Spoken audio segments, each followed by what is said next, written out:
Hello, my wonderful students. How are you doing today? Hope we are doing great. It's nice coming on board once again. Last time we treated civic education, we talked about electoral malpractices, causes, and consequences. A quick reminder of what we treated on the causes of electoral malpractices. We said that illiteracy can be part of electoral, the causes can be part of the causes of electoral malpractices because when people are not well educated, they don't really know what and what to do. And once they're being taught what to do, their rights and other things, then they can stand for their rights. Another cause of electoral malpractices is poverty. When people don't have money, when they don't have means of living, if anybody come to dash them money, or if anybody come to give them any gift, they will gladly and rush it as well, gladly receive it and rush receiving such money. And they don't know that they are exchanging their own future for just a mere gift. Another cause of electoral malpractices is the judiciary and the security. Some people they felt that the presence of the security at the point of voting it posed as a threat to them and to their lives. Meanwhile, the security are there to secure them. And the judiciary as well, whenever there is electoral malpractices and the person in question charge the case to court, the judiciary, one way or the other, drag the court matters. And we already knew that the term for operation, the term at which the democracy operates is usually 4 years. And they might be adjourning case for like more than 2 or 3 years, of which the person that is not supposed to rule has have already even ruled for 3 years out of 4 years. And at the end of the day, still discard the petition. These and so many more are the causes of electoral malpractices. And the consequences of electoral malpractices includes there is bad government, bad leaders. Bad leaders emerge when the person that is not qualified to be on power is there by rigging. There is bad leadership. Then people lose the zeal to vote. The electorate lose the zeal to vote. They don't want to like because they just discover that their voting is not their their vote doesn't count. So they just felt that okay, what's the essence of voting? And this is not a good one. Another thing is that the people that would go and vote are kind of a bit scared because of the chaos and violence that comes out of the electoral malpractices. So these and so many more are the consequences of electoral malpractices. Today, we'll be looking at the topic solutions to electoral malpractices. I'll repeat that solutions to electoral malpractices. And at the end of the day, at the end of the lesson, the students should be able to suggest possible solutions to electoral malpractices. Number one solution that we will be looking at today to electoral malpractices is transparency of electoral process. Transparency of electoral process. A quick reminder of what is the electoral processes that we have discussed before now. I told you that the electorates are expected to vote, to register with the electoral body. And once the registration is done, all the details will be taken, checking the age of the electorate, the gender of the electorate, the ward from which the electorate is registering, and so on and so forth. And once the electorate registers, on the election day, there is a stipulated time for election, which they must be there at that time stipulated for election. And when they get there, they will first of all do the accreditation.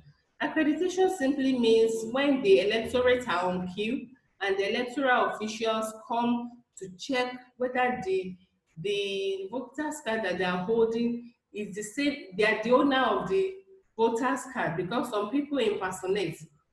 And having checked that, he or she will still check whether the person is eligible to vote or not, because the voting age starts from age 18 and above.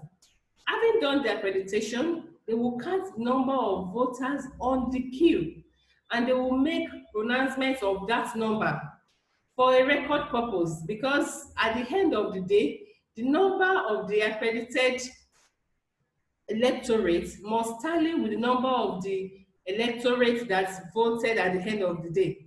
So, having done the accreditation announcement of those on the queue that is out, that was how to vote, then they will give them the ballot paper.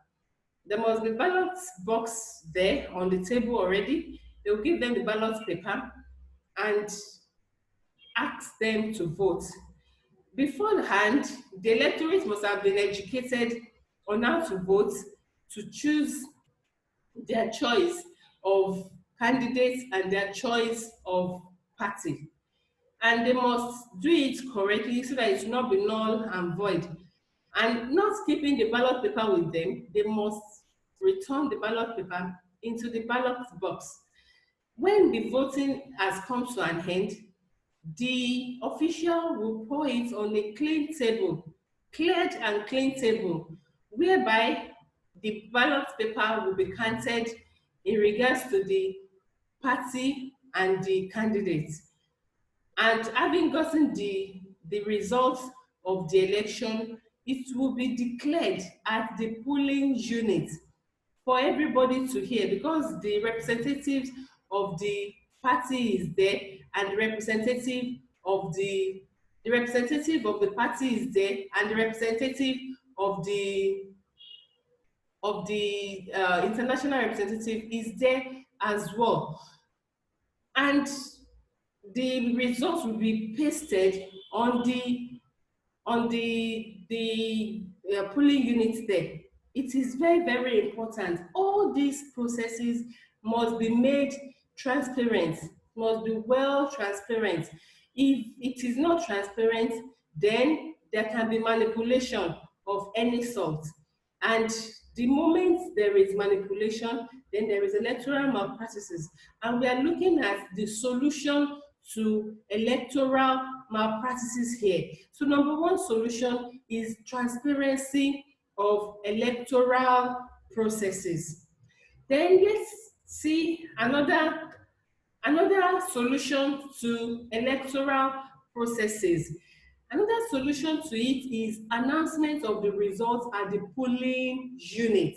Don't forget, it's one of the processes of election. What will this do? It will make manipulation to be reduced at the National Collation Center, because those that have been at each polling unit must have been watching the results, as in watching the steps they took, then noting the results announced, and they must have even done their own collation, so that the collation must tally with the central collation. So the announcement will greatly reduce electoral malpractices. Each polling unit have their own results announced and forwarded to the center collation to the collation center. And when it gets to collation center, as the result is coming in, the chairman will be announcing it and it's going to be recorded. And it still boils down to transparency of the process of which the announcement have been made in the first instance. Another one is education of voters. Solution to electoral malpractices is education of voters. Some voters, they are of age, they are eligible, they have legal right to vote, but because they are not literate, they don't know what to do in the process of voting, and they tend to vote wrong. And when you do this, there will be no, it will not count, it will be null and void. So they needed to be educated during the campaign so that they can know the logo of the party that they want to choose. They should know the name of the candidate that they want to choose, and they must have heard the manifesto of the person so that they will not just, vote for a wrong person. And not only that, they should be educated to know that the security at the polling unit is there to protect them, that is not there to scare them away or to threaten them or to endanger their lives or to make them feel uncomfortable. That's why it is important for the electorate to be educated. Even the process of voting, they needed to know it so that if one thing is not done, they can as well let the electoral officials know that what what about this process? It seems you are skipping it, which is very, very important. Another point is prosecution of the election offenders. Majority of the offenders, they commit such offense because they knew that they are not going to be, prosecuted or be dealt with for the offense committed. But the moment they note that once you are caught, you'll be prosecuted at the court of law, and it is 21 years imprisonment for those that for those that committed the crime, is 21 years imprisonment. So when this happens, it is very, very, people would know that is something that they should not even do, because once caught, they will be prosecuted and be given 21 years of imprisonment. And you can check your age. If you are 18 years, if you had 21 years to that, 19 plus 20, that is almost 39, of which you must have achieved a lot of things: your education, get married, give birth, starting, you are just starting life. And if you are age 50 and you are being caught of rigging of election, adding 21 years to age 50, by the time you come out of prison, you must have been 71. Then you would think it twice before committing such offense. That's why it is a solution to electoral malpractices. Another one is popular participation. Popular participation. When people come out en masse to vote, to participate in voting, their voice will speak. Unlike when people are feeling the case of apathy in it, and they are showing I don't care attitude because they are being discouraged that whether they vote or they did not vote, their vote did not even count. Popular participation has a voice that this is whom we want in power, and that will be because of the popular participation. It sincerely reduces the act of electoral malpractices when the people take up their rights and vote for the choice, the party of their choice and the candidate of their choice. The next one is when the law guiding the electoral processes is obeyed, the electoral malpractices will be greatly reduced.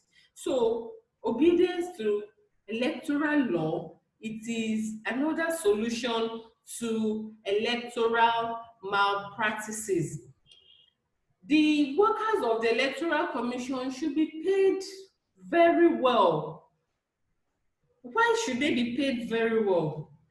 When you are comfortable, when you have your continuous and steady source of living, and you know that you are paying heavily, if anybody come to bribe you or to give you gifts, it will not, you will kind of not be so, be fidgeting, that's all, seeing it as a great opportunity, because you've already had such opportunity at your convenience. So when the officials are being paid well, they cannot be easily attracted to any bribe from the politicians. Then independence of electoral commission from the executives. The INEC is the electoral body that organizes the election, and there is need for independence of this commission from the executive and the legislators, because the legislators and the executives, they want to rule in their favor, and the free and fair election is not in favor of anybody but the voice of the majority that votes. So, independence of the Electoral Commission from the executive is another solution to electoral malpractices. Another one is the result of the election should be released on time in order to prevent manipulation or rigging of figures. It should be maintained on time in order to really prevent manipulations. Otherwise, people will just be doing things that they're not supposed to do. We have come to the end of today's lesson. But before we go, let us have a recap of what we have treated today. We talked about the topic solution to electoral malpractices, and we listed some points that would be like a possible solutions to electoral malpractices. Number one is the transparency of the electoral processes, which is the major solution needed. Once the electoral process is transparent, then every other point is in place. Then announcement of results at the polling units. This did not encourage manipulation of results at any point because people are seriously watching. Education of voters. This avoid voters voting wrongly.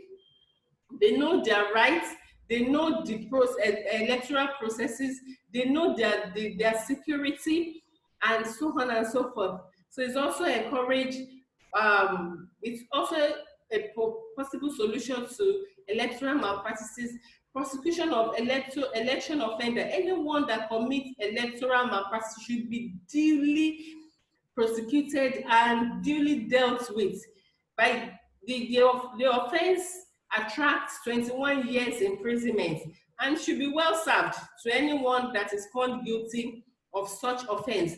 Then popular participation. Political apathy is what results to is a consequence of electoral malpractices. People lose interest in voting. Meanwhile, the voice of voting, it speaks greatly. So when people participate en masse, then the electoral processes would be free and fair. And the laws of the electoral processes should be obeyed by the electoral electorate, the political parties, and the candidates. Another one is independence of electoral commission from the executives and the legislature. It's another possible solution, and the results of the election should be released on time. Those are the possible solutions suggested for today's teaching. The lesson notes has been uploaded to the website, the school website. Please open it, download it, or you copy it out so that you can read it for your forthcoming test and examination. I wish you best of luck.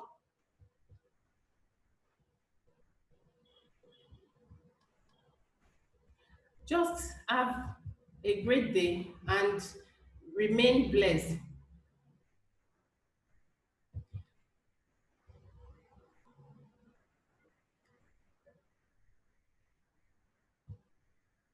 Have a great day and remain blessed till we meet in the next meeting. Be a good ambassador